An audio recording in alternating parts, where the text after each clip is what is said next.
Hey, everybody, and welcome to Learning from Smart People. I am Rob Oliver, and it is my pleasure to be your host.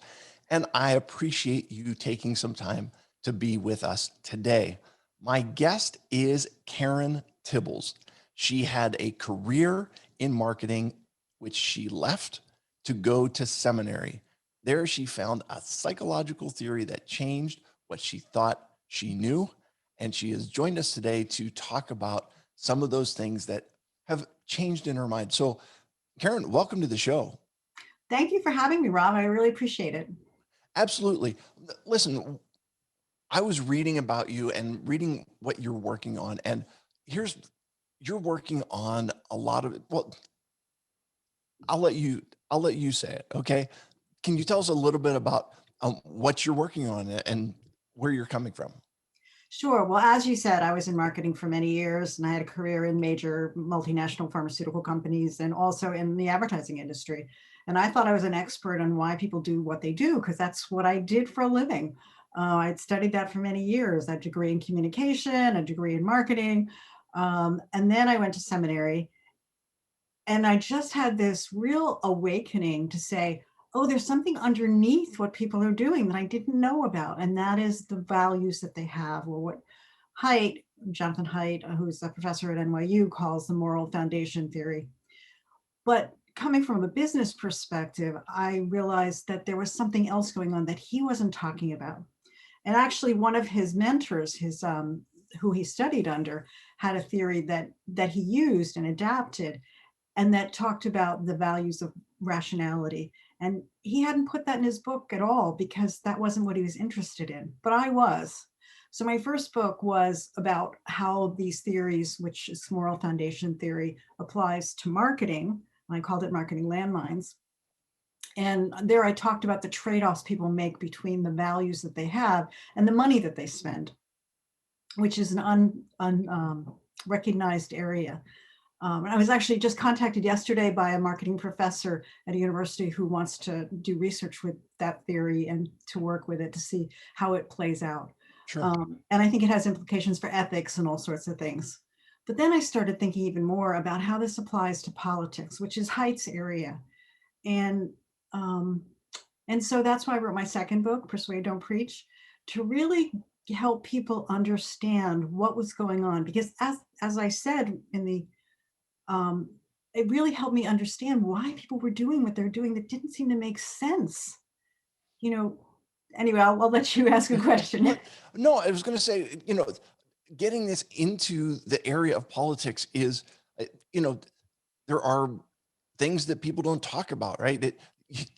Especially right now, I feel like our country is so divided, and you have people on both sides of an issue, and they they view each other as enemies, and they you can't even talk about political issues. And and maybe this is a side note. What I found is when you start to talk about it, people become so upset or become so emotional that they resort to tearing people down personally, and it doesn't actually end up as a discussion about issues at all. It just becomes personal attacks. And if there's some way that we can figure out how to have rational discussions, or even how to be civil to one another when we are on opposite sides of issues, I am all in favor of that. Well, I was so anti-politics before I found this theory because I felt that way for a long time and I just didn't want to get into it with people. And what I've come to understand as I've worked with these theories is that the theories help you find a way to talk to people, because instead of talking about the politics itself, we can start to talk about what the issues are underneath the politics that are invisible to us. We don't ever think about the values that are driving our political beliefs. And if we start talking about the values, then we can probably come to a point of agreement. But we never do that.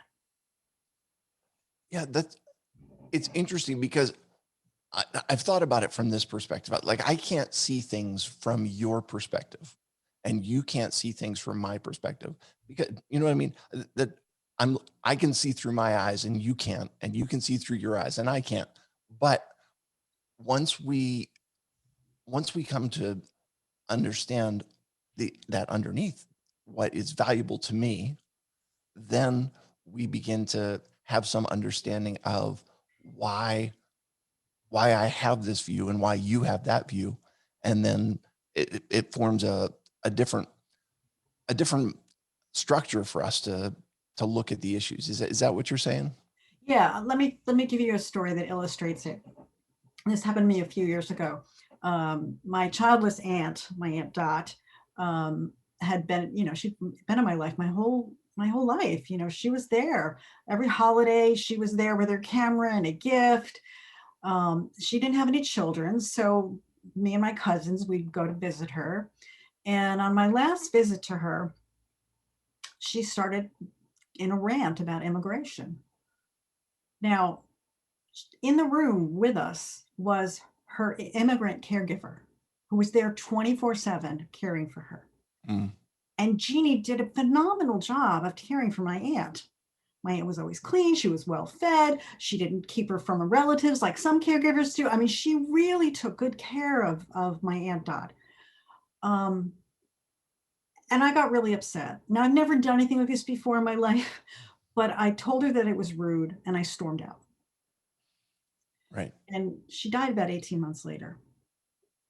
Mm, And I just didn't know what to do. I didn't know what to say to her. But as I've been working with these theories and the work I've been doing after writing the book, which I'll talk about in a minute, I thought about what I could have done differently. So I've come up with this. So we were both talking about immigration, right? She was probably coming at it. Now, I don't know because I can't ask her. sure. Um, she was probably coming at it from the perspective of she loves this country and this country is very important to her. And she was being very protective, probably. Right. Okay. I was coming at it from the perspective of she was causing harm to somebody who was in the room with us, who was doing a good job. Those are two different values. Those are two different moral foundations or ethical zones, as I call them. And if I had been able to change the conversation to talk about that, I thought that she was saying that because this country was important to her, I think she probably would have agreed with me. There's nothing to disagree about that, right? Right. Right. And I can agree that this country is important to me too. Sure. And we could have had a discussion about how important the country is and why it's important. And we could have just agreed on all of that. And then I could have taken it a step further. And I could have done something that I call reframing. And that's the core of the book is how to do that, where you take a value or a moral foundation or an ethical zone, whatever words you want to use, that's important to the other person, and you tie your issue to it in such a way that the other person can maybe agree with it, agree with something they probably wouldn't have agreed with if you didn't do that.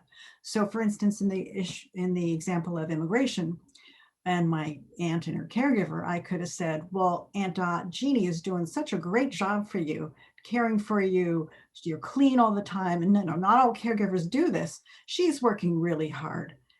Do you agree that immigrants who work hard deserve to come to this country?"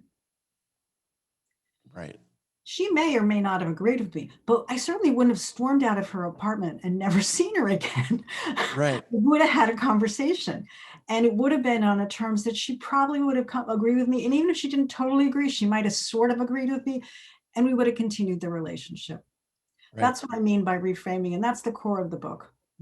Okay. So the idea is then I guess you kind of have to find where they're coming from. What is the issue that is of value to them?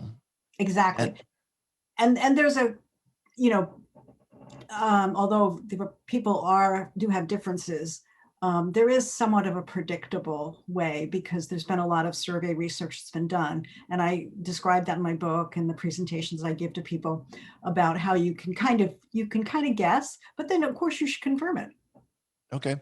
So I know that it's in your book, but is there any way that you can kind of give us a quick insight into what you're talking about with how you can how you can intelligently guess at what's going on. Sure. So there's 5 moral foundations, as Haidt calls them. And those are care for others, which is what I was referencing about my aunt's caregiver, fairness, which was in my answer, and I'll explain that in a minute. Then there's sacredness. Then there's belonging to our country. And then there's respect for authority. So there's 5, Haidt calls them taste buds on our tongue of morality. I just Okay. heard him say this in a podcast. And we all have all 5, but we have kind of systematic differences. And what's happened in the Western world, what they call the weird countries, which are the Western, educated, industrialized, rich democracies, is that we have come to value fairness and care for others over the others. So when you look at a graph, the importance that they place on those 2 of the 5 is really, really high, like off the charts high. But if you look at conservative countries, and also the conservative part of the US, so this does apply across political parties.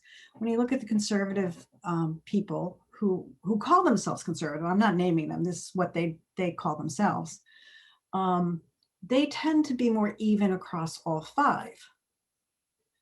So what that means is that they give more importance to sacredness, to respect for authority, and to belonging than the liberals in the US, and then the weird people, those of us who are in Western, educated, industrialized, rich democracies.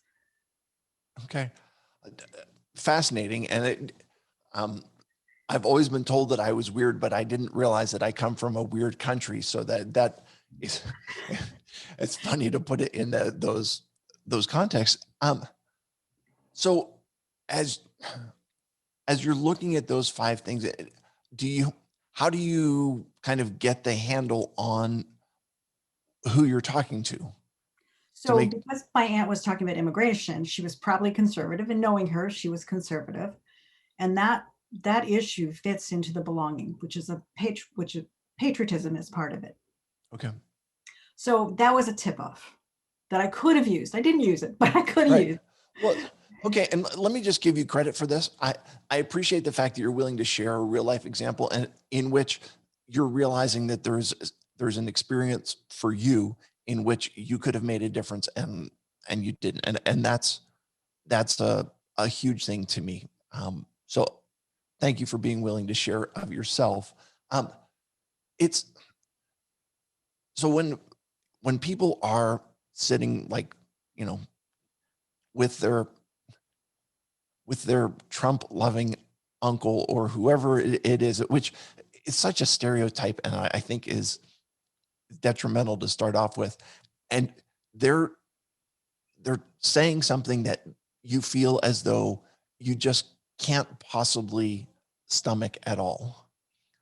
What's the first thing that they can do in order to at least begin to bridge the divide? And it's the same thing goes when you have someone who is, you know, to think about on the other side, a tree hugging, um, whatever liberal. I don't care who it is. When you're dealing with someone who is left or right, and you feel as though they are extreme, what is the first thing that you can do, either for yourself or to start to build a bridge?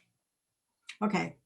And this is work that I've done since I finished the book, and it's available on my newsletter, which there's a link on my webpage to the newsletter. It's called Okay. Mending Fractured Relationships. And what I've come to, and I'm going to give credit to a deceased Quaker who originated this idea. It's a 4-step process. The first step is ask questions. Okay, we never ask questions, we assume. So we need Okay. to ask questions. So when I told the story of my aunt, I said, hypothetically, I would have said to her, I think that's because you love this country. Am I right? Okay. Okay. I ask, I don't assume. Second thing is to listen. And this is so hard. We hate to Mm, listen to each other because we think we know what they're going to say. We're trying to get ready what we want to say. And we're reacting emotionally because they said something outrageous. And, to actually sit there and feel your feelings and sit and listen, and not react is really hard. It's really hard. And I call it a spiritual practice. Okay. But also, if you've done your preparations, you know what this theory is, and you have enough information, you can use that time of listening to try to figure out what's going on. So even if I was wrong about what was behind her, I would have listened with a new set of ears, because I now have this I didn't have then. Sure. um, and then I could prepare after I've listened and really understood what's going on. That I can also listen to find something to agree with. So you notice in the story I said, Aunt Dot, I love this country too. Right. So I agreed with something. Now, we never agree with people. We just prepare to argue. If we agree with people and we listen to them and we ask questions, people are going to relax. Right. And then finally, if you can use what you've learned with the theory, and this doesn't come easy, you have to practice, um, to do the reframing step that I described in the book, you can then maybe get somebody to agree with you. Okay. So you're asking, you're listening, you're agreeing, and then you're reframing. That's right. Okay. I I do think that sometimes what you said is exactly right. We focus on the things that we disagree on most quickly. And my analogy for this is when you when you go through a fast food drive-through and you make your order and you order it and you ask for them, you ask for your burger with no pickles. Well, when it comes and it has pickles on it, now you know you're not appreciating the bun, you're not appreciating the beet, the cheese, that all of it. It's you're focused on that one thing, and you know maybe you don't like them, whatever it is, and you've got to deal with them. But that that tendency to focus on areas of disagreement, um, I mean, as you've said, that's got to be something that you practice and practice fighting against, and it's got to be a complete mind shift to look for what are the areas that we can agree on. How can I find commonality in this? Yeah, I use an Aesop fable to describe what happens when you do this, and it goes like this: the sun and the wind decided to have a contest to see which one was more powerful, and the way they were going to decide is who could take off the traveler's cloak first. So the wind goes first and blows as hard as it could, and of course, what does the traveler do but hold on really tightly to their cloak? And that's what happens when we argue and disagree with people, is they just hold on to what they're doing. And I have to say, the psychology research says that this is exactly what happens with our attitudes. It's not just my opinion. This is actually research. Like violent protests are the most likely to um, get people to disagree with what's going on. Even if they agreed with the issue beforehand, if you're violent about it, you're going to get people to disagree with you. Okay. So back to the Aesop fable, the sun goes next and comes out and warms up the earth, and the traveler basks in the sun, and of course they take off their cloak and they sit on it. Right. And of course, which one was the most powerful? Obviously the sun was, because they got the person to relax. Right. That's what we're doing when we listen, when we ask questions, when we listen to people, and when we agree. We're getting people to relax and not fight with us. Yeah. And here's here's kind of what I'm hearing you say, and that is this is more about relationships than it is about winning arguments. And it's more about building building um, something between two people than it is, um, you know, creating a mutual understanding. I think is what you're talking about, rather than just being the one to be right.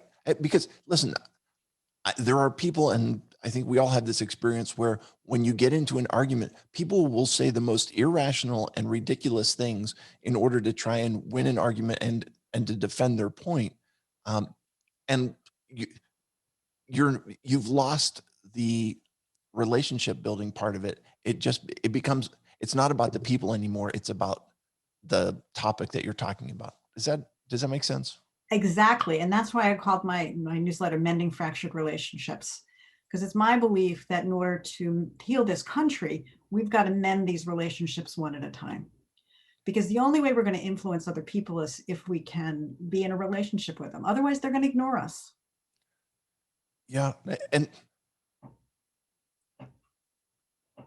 just the art of civil discourse.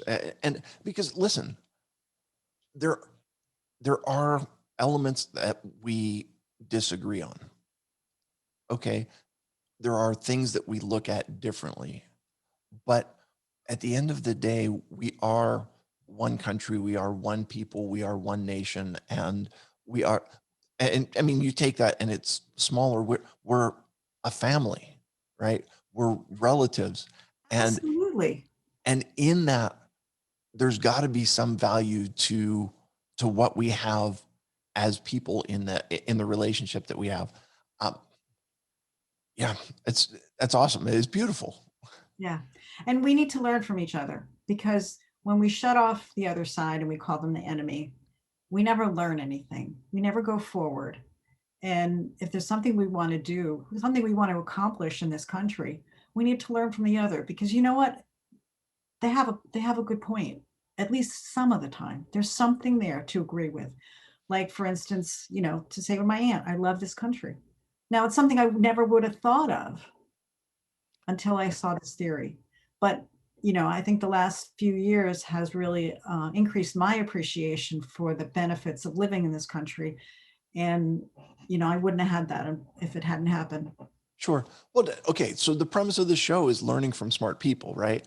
And one of the things is that having people that do things differently than I do, I can learn from them because they've got an understanding of something. They've got a value system that's different than mine based on kind of what you're talking about.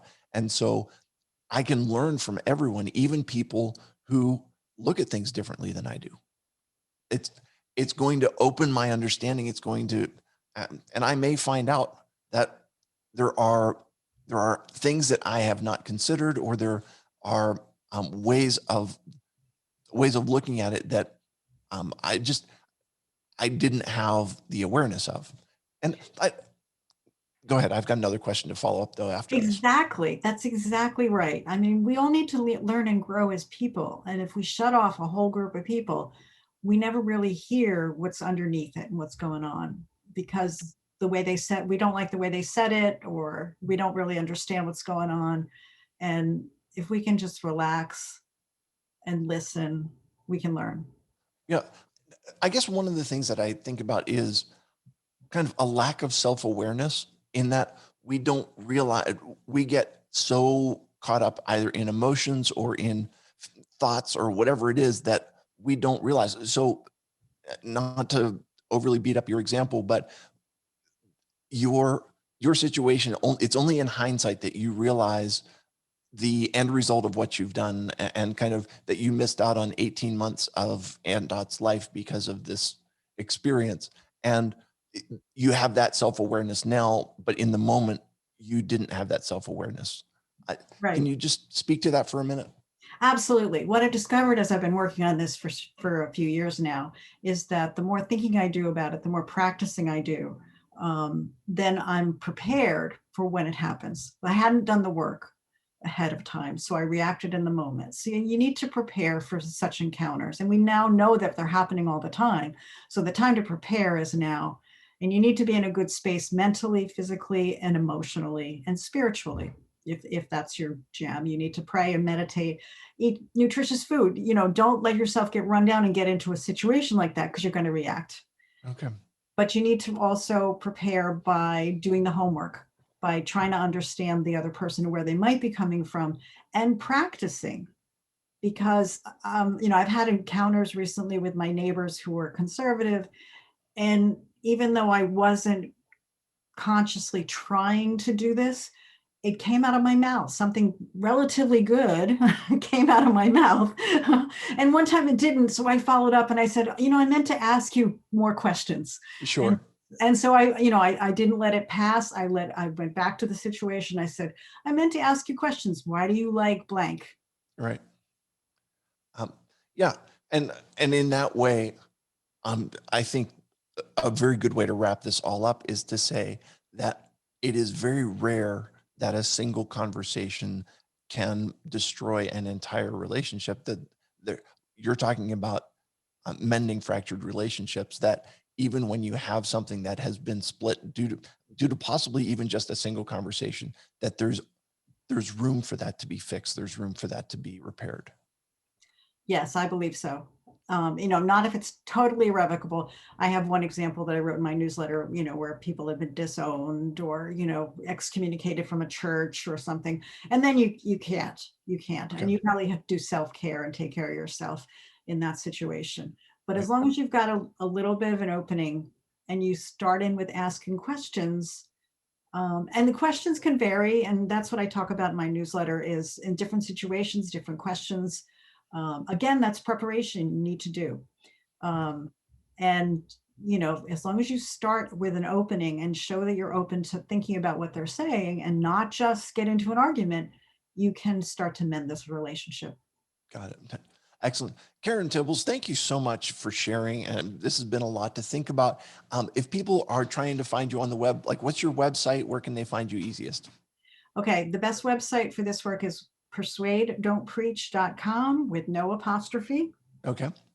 And in there, you'll find a list of resources. And among the resources are a link to my website, Mending Fractured Relationships, which I'm updating once a week.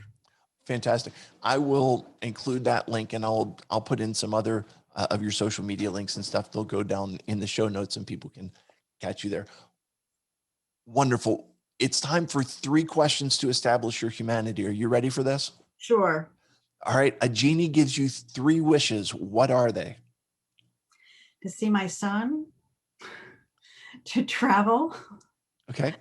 and to give speeches to people in real life and not just on the internet. It makes a lot of sense. Can you tell me what is something that is on your bucket list? I want to go to China. In this day and age, that is one of the more surprising answers that I've heard, just due to the fact that right now, China is kind of like it feels like it's being portrayed. This is where the virus came from. And you're like, hey, I want to go. Any particular reason that you're thinking China? It's been on my list for a long time. Okay. Yeah. Yeah. There's a lot of cool stuff in China. The Great Wall of China, one of the only man-made things that can be seen from space, which is pretty neat. Yeah, Hey, my son and his fiance went to the Great Wall last year, 2 years ago, before the pandemic, and I'm jealous. hey, you know what? It's your bucket list. It's not mine. So have fun with that. Last thing, do you have a guilty go-to kind of like guilty pleasure midnight snack? Chocolate peanut butter ice cream. Yeah, it doesn't get much better than that. Thank you very much, Karen. You are indeed a person. You are indeed smart, and you have shared a lot. I appreciate you being on today. I hope that folks take advantage of what you're talking about. I really, I really hope that our country comes to a place where we can not just talk to each other, but that we can respect each other, that we're willing to understand that everybody's got different perspectives. And as you said, that there's something underneath, that it's about the values that we have, and we can appreciate others' values, and um, we can listen to other people to hear where they're coming from, not just to refute what they're saying. It's yeah. So thank you for being here, and to all my listeners, I appreciate you being with us today. I would encourage you again to subscribe to the podcast. If you're watching on YouTube, subscribe to the channel, hit the notification button so that you can find out whenever any new episodes come out. And I will remind you, as always, that when you stop learning, you stop living. Have a great day, everybody.